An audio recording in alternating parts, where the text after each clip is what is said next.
كلا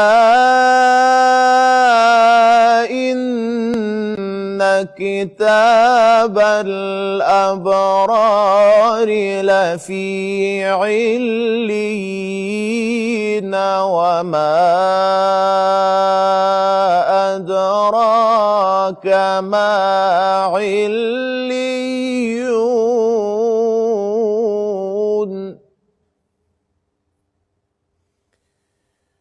كتاب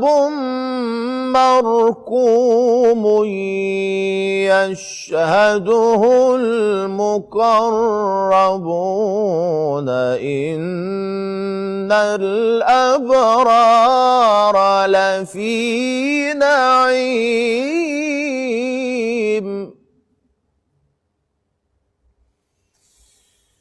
إن الأبرار لفي نعيم على الأرائك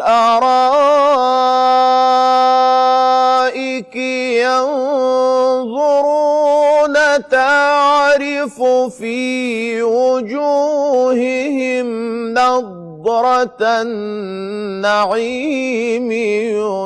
يسقون من رحيق مختوم ختامه مسك وفي ذلك فليتنافس المتنافسون صدق الله العظيم.